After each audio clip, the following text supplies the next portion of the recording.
cafe envy. Cafe envy. Cafe envy, yeah. You know, those business owners be particular about names, right? Yeah. Like, we in a club, we a cafe. Right, that part. That part right there. That part. That shit. That shit right there. So, yeah, you was telling me like all these rappers sound the same and stuff. Yeah. Yeah. How you feel about that, man? I just feel it's too repetitious. It's not enough. You know, I use music. I personally love music and use it as a getaway or like a fantasy, abstract. You know, Abstract. Oh, to take you from reality. Yeah, type of about reality also. Like, you know, not to take you away from reality, but that's what abstract is, though. Right. Like different, right? When you know it's not relatable. Yeah. But you know, on the flip side too, because some rappers use abstract as a way to say I'm unique. I'm abstract, nigga. You can't understand me. That type of shit, right? You know. But then usually its meaning is like, you know, it's not relatable. It's multi-meaning because I think life imitates art and art imitates life. You know. All of this, like, if you asked me 10 years ago if I believed in aliens, I'd probably laugh at you and think you was crazy. But nowadays, you never know. Well, besides that though, right, with the multiple meanings that you were saying, right? Yeah. That's what, you know, hip-hop has a whole bunch of double entendres. Right. Multiple meanings, right, where you look and take something and flip it to a whole other understanding. Right. Just like how abstract means unrelatable, but a nigga can flip it and say, nigga, you can't understand me. I'm abstract, man. I got my own style. Right. But then see, I go back to why I probably because I get what you're saying, being somebody that's in the school of thought of hip hop, right? Yeah. Back in the days, it was about originality. Right. You know, having some my guy. I'm beat, man. Some days are smooth, some days is cool, some days is out of tune, you know? You know how it go. You know, you got some better ones and bad ones. You win. Yeah, you win it, you know what I'm saying? Yeah. So like, you know, back in the days, if you had somebody's style, that'd be the death of your career. Yeah. You know, like niggas went into that, you know, so it's a trip how, like, today, shit just flipped on his head. Hella people cookie cutters, you know? You got a 22 Savage, you got a 21 Savage. Right. Biting, right? Right, little baby, dub baby, all of them, you know. And people don't even use the word biting no more. Right. You know, so... Right. I find that interesting with the, you know, as far as like the state of hip hop. Right? Yeah. How like the culture can change and certain norms is not normal today. Right. Yeah, I'm hungry for like really good hip hop that take you to that place, that feeling, that good feeling. And this new stuff, it be, you know, some of it be tight, the tones be, you know, slapping, you feel it, the music, but it don't take you to that place, you know, that fantasy type of place, that euphoria type of place, you know what I'm saying? That real hip hop and R&B and soul music bring you to when you listen to it. You know what I'm saying? Well, do you think, because there was a lot of sampling back then. Oh yeah, that too. Right, so. There's some originals that's good. Some originals that could be on the sample level.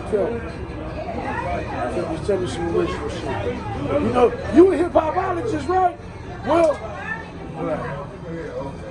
so much was sampled, it's kind of hard for me to think about it, right? I was thinking Big Pimpin'. What's that? That's that dog pound on like above the rim. Boop, boop. Big Pimpin'. No, that's Jay-Z and Bun B and Pimp C No. The Big Pimpin' on the Above the Rim soundtrack. Daz produced it. I woke up one morning, I some bomb ass cop. Oh yeah. Around the block. Oh, so yeah.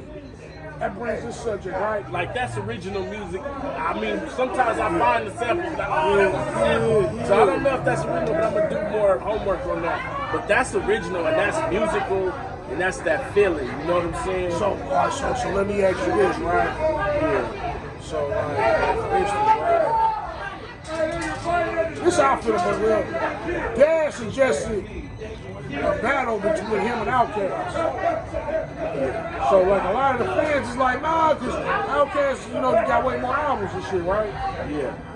But I'm kind of like, I don't see it as a battle. I would see it like E40 and Too Short. Maybe more like a tribute. I kind of want to see them do a versus. Yeah. See, because to me, well, for one, Dog Pound do got hella hits, bro. Like they do, but not as many as. That's true. Because Death Row kind of after Pac died, it kind of was like, you know. But Dog Pound kind of fell off after their album, first album. Them niggas wind up, I think they might have came out with another one, and then they split up for a second. Oh yeah. They had a couple. They had Daz Dillinger and Gotti that one. And Gotti though, but Gotti was tight. Yeah. Gotti was tight. Yep. He was tight. But then as far as like Dog Pound was corrupt and Daz, Right. that shit fell off. That's like having an Outkast. I actually like what's that album? It's a blue album. I like that one. That was dope. No, I know what you're talking about. The blue album. Yeah, what was on there? It might sound great. No, that's Dad's solo album was dope. I think Dad's solo album was underrated. He got one. Retaliation and Get Back. Yeah, that was dope. That was actually dope. No, but it was. I gotta show you. I got this shit at the house. Corrupt solo album was. It was probably self-titled. It's a blue album and it had some songs on there. I seen that album though. I remember the blue. It was blue. Yeah, I remember that shit. Right? yeah, that was a good one. That's production is like that's making all that good music. You know what I'm saying? On Death Row. He was making a lot of Dre beats, right? Yeah. But see, so this is my thing with Dog Pound versus anybody. They gonna have some good sounding ass music. If you remember it or not, right? It's gonna sound good because of the beats and the production, right? Yeah. And then also, the hits that you remember is gonna hit hard. All of the hits is gonna hit hard. Like the hits can probably stand up against anybody else's hits. All of them, like Let's Play House, the one you said, Big Pimpin', right? So they're gonna do that one. They're gonna do that one. They should do that one. Reality, all of those. So all my niggas and my bitches in the band, they can do a bunch of. So I think from an actual battle standpoint, right? Yeah. They got the hits to stand up. Right.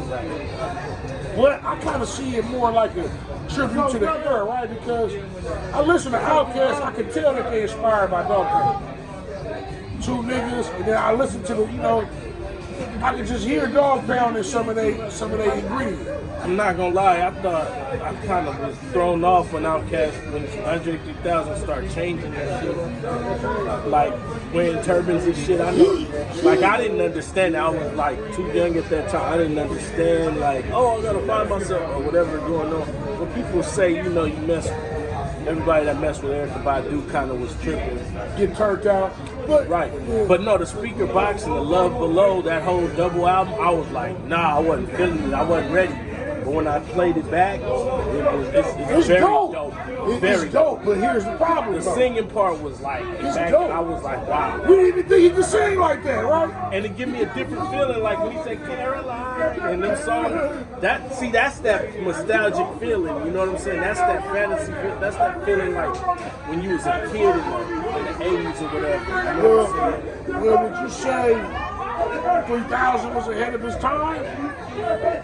Before Drake and all them type niggas and all that type shit?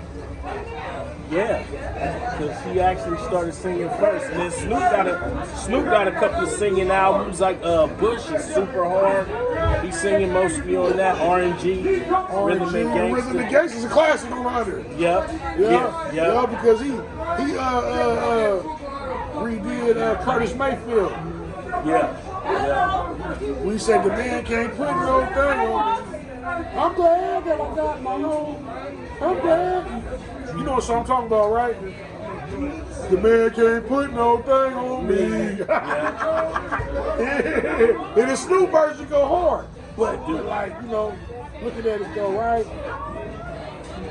With the 3000 album. See, here's the thing with that, right? He's a rapper. He's a dope rapper. We want to hear a dope ass album from him. We don't want to hear him sing. But you know what blew me away? Because the whole world like kind of gravitated to him, I feel, more than Big Boy. And when they really sat down and you really listened to his interviews, he always felt insecure. He like felt like Big Boy was doper than him and he wasn't as good. And, he insecure now. That's why he won't come out with an album. You know, but like he's really dope. Very from day one, both of them was killing it. And he got better lyrically. And that shit he did, when I first heard it, I was thrown off. I wasn't ready for it, but I grew to learn. I've grown to like people that think outside of the box. I like that too. You know, as long as it don't be so far, I can't feel it. But like, you know, but it is. It's all us, man. But it's to me, it is a whole nother like. It's a whole other side to him from his rapping. Yeah. Like so that's why, you know, me too. That's why, actually I kind of felt it when I first heard it. But that's why a lot of people was turned off. Well, I wasn't ready for him to start singing on all this. That's like Tupac singing all of a sudden. Yeah, I'm ready for you to jump in there. You want some lyrics. You know, that'd be my problem with Drake a lot of times. I feel like he's just making music for women now and not for us. Like, you know, some of his stuff slap, but I like, you know. Drake kind of is a gimmick to an extent. I mean, to me, he carries himself like a gimmick. But jumping on every wave that come out. For a minute, he country, and you know, for a minute he was on a country wave. For real, I didn't know that. He was fucking with a gang of Memphis niggas. For real, I swear to God. Yeah, he was. Now, did you see him now? Nah. He trying to look like a Puerto Rican nigga. I didn't know that. Oh, he got a curl now. Oh, wow. Come on, bro. Hey. I should be knowing this. Drake looked like a skinny, light-skinned Barry White. That is awesome. So he like switches his identities and his style. You know what I'm saying? So I ain't gonna lie, he's one of the dopest. He's been holding on for 10 years strong, and he's the only he's one. He's an artiste. He's like a Michael Jackson, man. Not yet. Not nowhere near. Not nowhere near, but I mean like. But I hear you. Nowhere near. No, because we actually had a show on that, but let me make it clear, he's nowhere near Michael Jackson. But I'm saying he's headed to, because he's been great since 06, and it's 22, and he dropped a song today, it's a hit. Yeah, that's true. So that's what, 6, 4, 14, 15, 16 years strong. Hard. He's a legend. He's hard. He can drop something right now, it's going to be a hit. It's going to be a hit. What? And everybody going to love it. What? Here's the thing, right?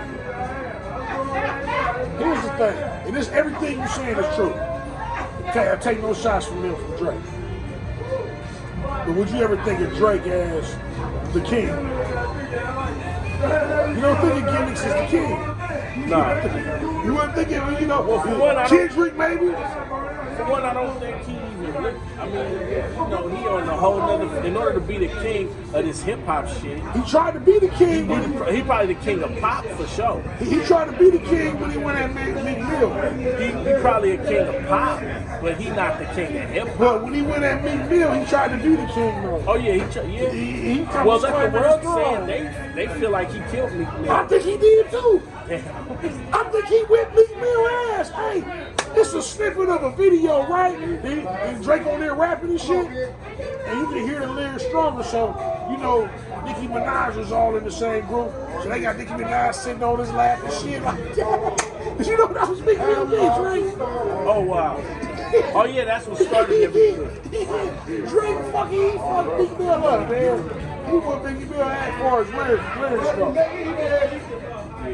Drake was clean. Yeah, but he's an artist though. An artist. But you know, you can't take that from him. And he one of the best artists of his era. Right. But Live at Cafe Envy. people gotta stay Cafe Envy. But people gotta stop the Michael Jackson comparisons though.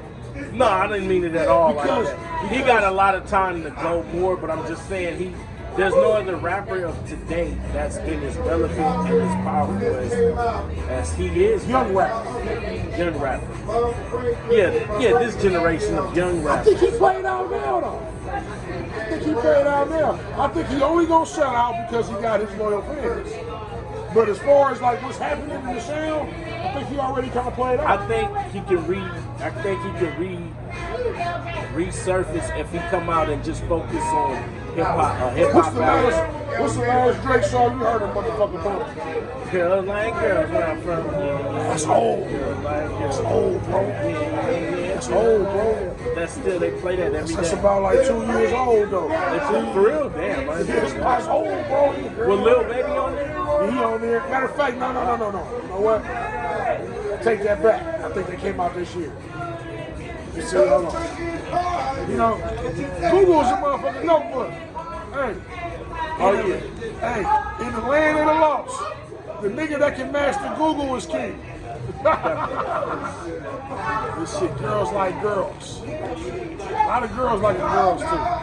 Especially nowadays. That's a new trend. It's a trend and it's a hype.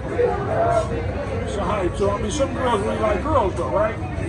But some people doing it for fashion. You want to see that. You know, it's like a fashion statement almost. Because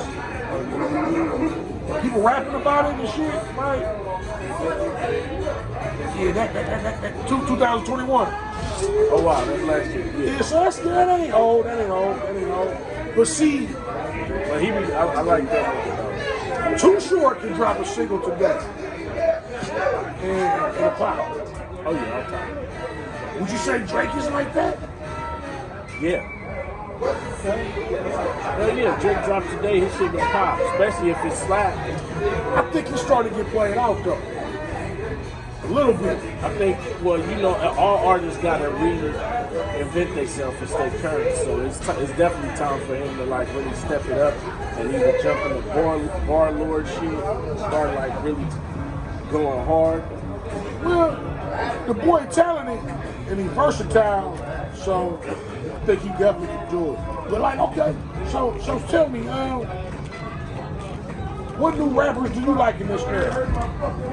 As far as the young rappers. The new rappers I like in this era, I'm gonna probably sound like everybody else. Kendrick, Cole, The old shit. Joyner Lucas. I like Joyner Lucas. I like Joyner. He's a lyricist. Right. A few other cats. The Baby, I like The Baby. I like Sada Baby. You like the baby better than Lil Baby, yeah.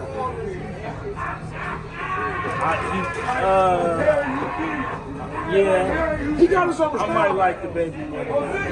He got his own style. But I like Lil Baby too, he tight too.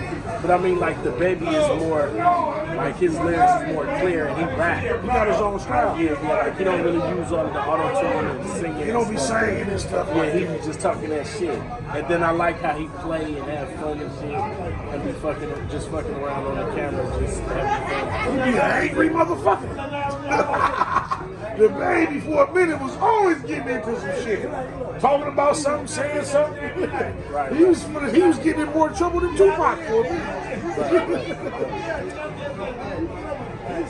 Well, as far as me, right? I like Lil Baby. I like Lil Durk, bro. I like Lil Durk, man. I like Lil Durk, man. I like his shit, man, because he got the struggle music. Like, he would be talking about, like, he advocating violence, and he probably do.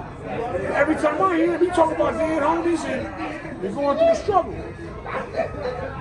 I like to know 3. Probably going through the struggle of aggravating violence. Well, when I listen to him, he be more so breaking down the Chicago experience. That's what hip hop is all about. You know, so see, it's a trip, right? Like T-Pain said, you know, young niggas can't relate to no Tupac today. But then when I hear Lil Durk, I hear Tupac influence. When I hear Lil Baby, I hear Tupac influence. As a matter of fact, man, why are you niggas even still talking about Tupac in 2022 if he ain't relevant? Niggas ain't talking about Ice Cube like that, about no rapper anyway. And he got an album coming out, Mount Rushmore.